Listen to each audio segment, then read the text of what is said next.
Hi everyone. तो हम अपनी रिकर्जन प्लेलिस्ट का अगला क्वेश्चन देख रहे हैं। क्वेश्चन का नाम है solving question with brain power.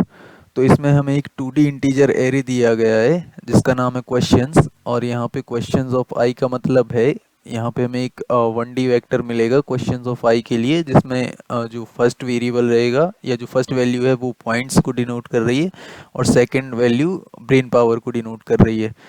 अब यहाँ पे बोला गया है कि ये जो एरे है वो एक एग्ज़ाम के क्वेश्चन पेपर को डिस्क्राइब करता है, जहाँ पे हमें सारे क्वेश्चंस को ऑर्डर में ही प्रोसेस करना है, और हम किसी भी पॉइंट पे ये डिसाइड कर सकते हैं कि हमें किसी पर्टिकुलर क्वेश्चन को सॉल्व करना है या उसको स्किप करना है। अब सपोज हम अगर किसी क्वेश्चन आई को सॉल्व करते हैं तो हमें इससे आई पॉइंट्स मिलेंगे, और इसके लिए जो भी ब्रेन पावर की वैल्यू है हमें उतनी अगले क्वेश्चंस को स्किप करना पड़ेगा। हम ब्रेन पावर ऑफ आई की जो भी वैल्यू होगी उतने क्वेश्चंस को सॉल्व नहीं कर सकते, उनको स्किप करना मस्ट है हमारे लिए।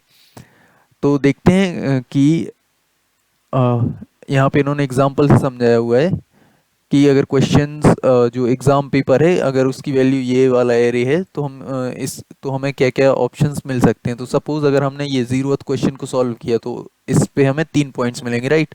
और ब्रेन पावर की वैल्यू है यहाँ पे 2, तो हमें अगली दो क्वेश्चंस को स्किप करना पड़ेगा। तो हमें ये वाला क्वेश्चन और ये वाला क्वेश्चन स्किप करना पड़ेगा क्योंकि हमने ये वाला क्वेश्चन ज़ीरोथ क्वेश्चन सॉल्व किया है। उसके बाद हम इसको अगेन सॉल्व भी कर सकते हैं और हम चाहें तो इसको स्किप भी कर सकते हैं। तो यहाँ पे हमारे पास अगेन डिसीजन लेने की पावर रहेगी। अगर इसके अलावा हम क्वेश्चन ज़ीरो को स्किप कर देते, राइट, अभी हमने क्वेश्चन ज़ीरो को सॉल्व किया था, हम अगर इसको स्किप कर देते तो ऑब्वियस सी बात है हमें यहाँ पे कोई पॉइंट्स नहीं मिलते। फिर हम यहाँ आ जाते, यहाँ पे हमारे पास अगेन दो ऑप्शन थे, हम इसको स्किप कर सकते थे या हम इसको सॉल्व कर सकते थे। अगर हम इसको सॉल्व करते तो हमें 4 पॉइंट्स मिलते और हमें फिर अगले 3 क्वेश्चंस को स्किप करना होता। तो यहाँ पे तो दो ही हैं, तो हम इन दोनों को स्किप कर देंगे, तो इस केस में हमारे पास 4 पॉइंट्स आ जाते। तो यहाँ पे वही एक्सप्लेन किया है।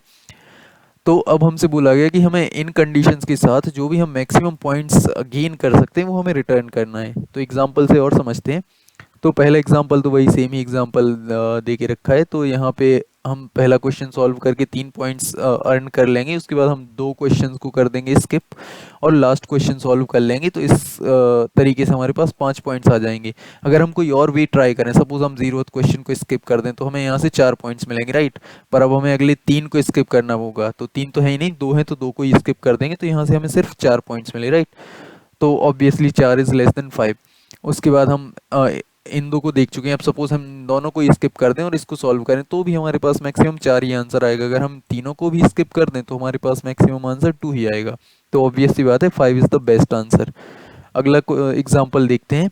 यहाँ पे ये हमें क्वेश्चन पेपर दिया गया है, तो इसमें से अगर हम ये पहले को स्किप करके पहले इस जो भी फर्स्ट इंडेक्स पे जो क्वेश्चन है अगर हम इसको सॉल्व करेंगे तो हमें पॉइंट्स यहाँ पे 2 मिल जाएंगे, राइट। और उसके बाद ब्रेन पावर की वैल्यू है 2, तो हमें अगले दो क्वेश्चंस को स्किप करना है, तो हमने इन दोनों को स्किप कर दिया और इसको सॉल्व कर लिया। तो यहाँ से हमें 5 पॉइंट्स मिल गए। तो this is how we have gotten 7 value. तो यहाँ से एक बात क्लियर हो गई है कि हमें हर इंडेक्स पे एक डिसीजन लेना है कि क्या हम इस क्वेश्चन को सॉल्व करें या स्किप करें, और इन दोनों तरीकों से हमें जो भी मैक्सिमम आंसर मिलेगा हम वो आंसर रिटर्न कर देंगे।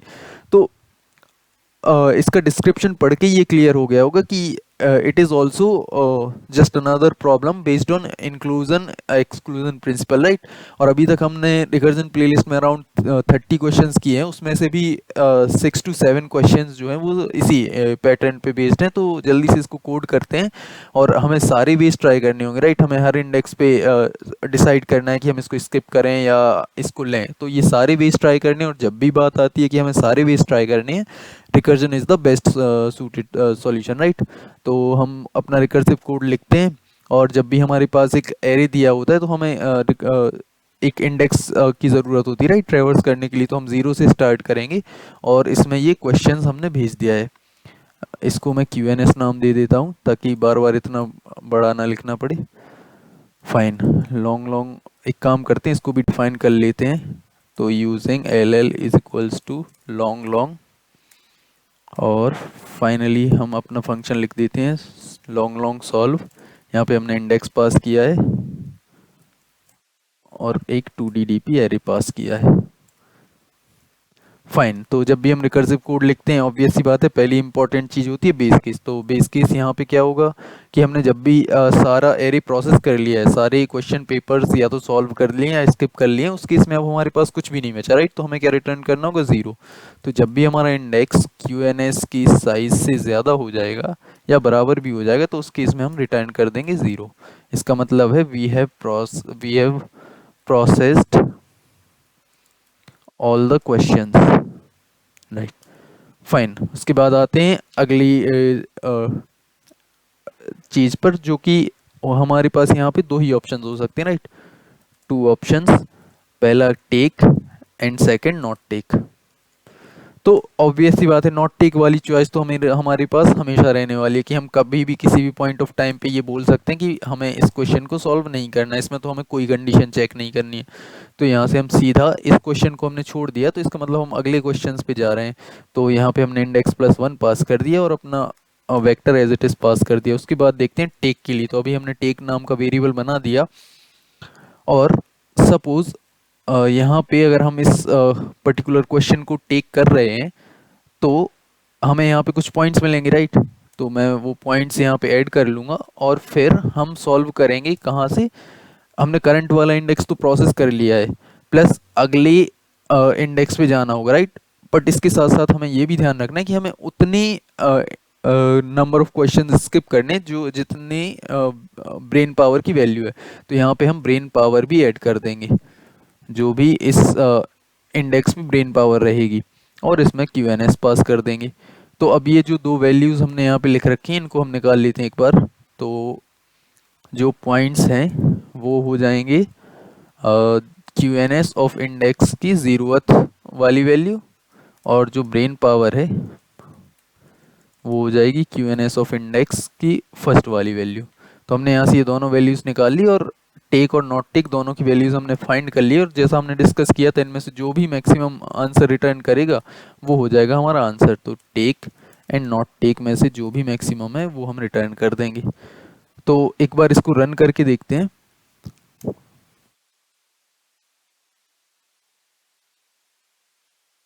तो हमारा सॉल्यूशन तो एक्सेप्ट हो गया है, बस हमें यहाँ पे एक चीज़ का ध्यान रखना है कि यहाँ पे हमने सारी वेरिएबल्स एंट करके बना दिए हैं, तो इनको लॉन्ग लॉन्ग कर लेते हैं। इसको भी लॉन्ग लॉन्ग कर लेते हैं। ब्रेन पावर को ठीक है इंट भी रहेगा तो भी कोई इशू नहीं है, और हमने इसको भी लॉन्ग लॉन्ग में कन्वर्ट कर दिया और हमने मैक्सिमम आंसर रिटर्न कर दिया है।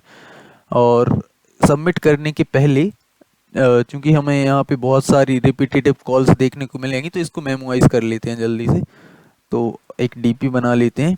अब डीपी बनाना डिपेंड्स करता है कि कितनी नंबर ऑफ चेंजिंग स्टेट्स हैं हमारी रिकर्सिव कोड में। तो यहाँ पे सी एक ही वैल्यू चेंज हो रही है इंडेक्स प्लस वन इन दोनों कॉल्स में, राइट। तो हम एक डीपी बना लेते हैं, सिर्फ वन डीडीपी। तो लॉन्ग लॉन्ग, और इसका नाम दे दिया हमने डीपी। और यहाँ पे डीपी को कर लेते हैं रिसाइज, उसके पहले फाइंड कर लेते हैं इंडेक्स का साइज, और डीपी को कर दिया रिसाइज इंडेक्स प्लस वन जो भी क्वेश्चंस का साइज़ है, और इसको माइनस वन से कर लिया इनिशलाइज। अब कुछ भी चेक करने से पहले अगर हम कोई किसी स्टेट को पहले ही देख चुके हैं तो उस स्टेट के लिए जो डीपी की वैल्यू है वो अब माइनस वन नहीं रहेगी, राइट।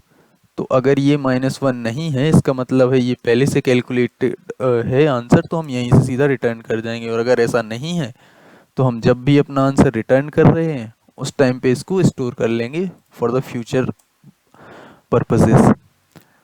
तो एक बार इसको फिर से रन करके देखते हैं और फिर सबमिट करके ट्राई करेंगे।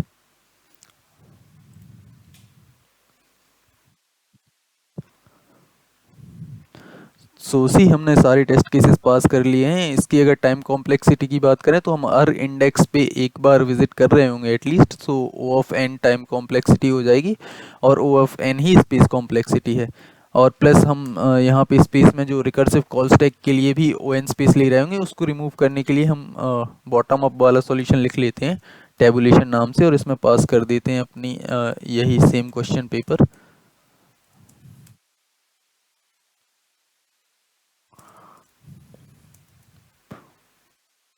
और डीपी को कर लेते हैं फिर से resize, again N plus one size, और इस बार 0 से इनिशियलाइज कर लेते हैं। अब फर्स्ट मोस्ट इंपॉर्टेंट थिंग होती है जब भी हम रिकर्सिव कोड को मेमोइज कोड में कन्वर्ट करते हैं, वो होता है चेक बेस केसेस, राइट। तो अगर बेस केस देखें तो जब भी हमारा इंडेक्स आउट ऑफ बाउंड जा रहा था हमें 0 सेट करना था, बट हम इसको वैसे ही 0 से इनिशियलाइज कर रहे हैं, तो this is already done, right, already handled. और अगर ऐसा है तो हम अब अपने अगले स्टेप पे जा सकते हैं। अगला स्टेप होता है कि हमने जो भी अपनी चेंजिंग स्टेट्स है ना, हमने अगर उनको 0 से n तक भेजा है तो अब हम उनका रिवर्स लूप लिख देंगे n से 0 तक। तो हम एक रिवर्स लूप लिख देते हैं इंडेक्स के लिए, और ये शुरू होगा n-1 से 0 तक जाएगा। फाइन। अब जब भी हमने अपना ये वाला स्टेप डन कर लिया तो नेक्स्ट स्टेप होता है जो भी हमने रिकर्सिव कोड में काम किया है उसी सेम कोड को कॉपी पेस्ट कर देना है हमें मेमो टेबुलेटेड कोड में। तो हमने इसको उठाया और यहाँ पे रख दिया। उसके बाद ये हम यहाँ पे सॉल्व के लिए कॉल दे रहे थे, अब हमें सॉल्व का तो के लिए तो कॉल देना नहीं है, हमें डीपी से आंसर उठा लेना है। तो यहाँ पे हम डीपी ऑफ इंडेक्स प्लस 1 से आंसर ले लेंगे और फाइनली यहाँ पे पॉइंट्स निकालेंगे जैसा हमने पहले निकाला था। ब्रेन पावर भी हम ऐसे ही निकालेंगे और यहाँ पे सॉल्व को कॉल देने की जगह हम यहाँ पे डीपी ऑफ इंडेक्स प्लस 1 और ब्रेन पावर से आंसर ले लेंगे। सो या दिस शुड बी इट। और यहाँ पे रिटर्न करने की जगह पे हम सिर्फ डीपी में स्टोर करा लेंगे, और जब ये पूरा लूप प्रोसेस हो चुका रहेगा उस टाइम पे हमारा आंसर डीपी ऑफ 0 में स्टोर हो जाएगा। क्यों? क्योंकि हमने स्टार्ट कहाँ से किया? लास्ट से। अगर हम लास्ट से स्टार्ट कर रहे हैं तो हमारा आंसर कहाँ? 0 पे आके स्टोर हो जाएगा, राइट। और हम यहाँ से भी वैलिडेट कर सकते हैं, हमने जिस भी इंडेक्स से सॉल्व के लिए कॉल दिए वही उसी इंडेक्स पे हमारा आंसर कैलकुलेट होके आ जाता है टेबुलेटेड कोड में। तो एक बार इसको करेंगे कमेंट और हम अपना ये टेबुलेटेड कोड वाला सॉल्यूशन करेंगे रिटर्न, और इसमें QNS पास कर दिया है। अब इसको सबमिट करने के पहले हमें दो बातों का ध्यान देना है कि ये इंट टाइप का नहीं लॉन्ग टाइप का होगा सॉल्यूशन। और यहाँ पे सी, जब हमने रिकर्सिव कोड लिखा था तो हमने बेस केस डाला है कि जब भी हमारा इंडेक्स n से बड़ा होता है, सो सपोज इंडेक्स की वैल्यू इस वक्त n+5 है, हमने यहाँ पे जो ब्रेन पावर निकाला है, सपोज यहाँ पे इंडेक्स हमारा n-1 था तो हमने n-1+1 किया तो अब इंडेक्स n हो गया, और सपोज ब्रेन पावर की वैल्यू थी कुछ 50, तो इस वक्त जो ये टोटल वैल्यू है वो n+50 है, राइट। तो हमारा ये वाला जो केस है ना, ये इसको टेक केयर कर लेगा कि n+50 जैसे ही हुआ तो हम रिटर्न 0 करेंगे। पर यहाँ पे हमने ऐसा कुछ भी नहीं कर रखा है, राइट। अगर हम टेबुलेटेड कोड में देखें तो यहाँ पे हमने इसको हैंडल करने के लिए कुछ नहीं किया है। तो हम यहाँ पे एक काम करेंगे, एक चेक लगा देंगे कि if index +1 plus brain power अगर इसकी वैल्यू n तक लिमिटेड है तो हम ये जो वैल्यू है इसको ऐड करेंगे, अदरवाइज हम 0 ऐड कर देंगे। और let's put this also into the bracket. या so now this should work fine. एक बार इसको रन करके देखते हैं। और इंडीड हमने गिवन टेस्ट केसेस सारे पास कर लिए हैं। एक बार सबमिट करके देखते हैं। तो इसने 100% CPP सॉल्यूशंस को बीट कर दिया है। अगर इसकी टाइम कॉम्प्लेक्सिटी देखें तो हमने एक लूप चलाया है टिल ON, और स्पेस कॉम्प्लेक्सिटी की बात करें तो सिर्फ हमने एक DP वेक्टर यूज़ किया है ON साइज़ का, और उसके अलावा हमने कोई भी रिकर्सिव कॉल स्टैक के लिए कोई भी स्पेस नहीं ली है। सो या ON space and ON time. So this is it for this solution. See you. Thank you.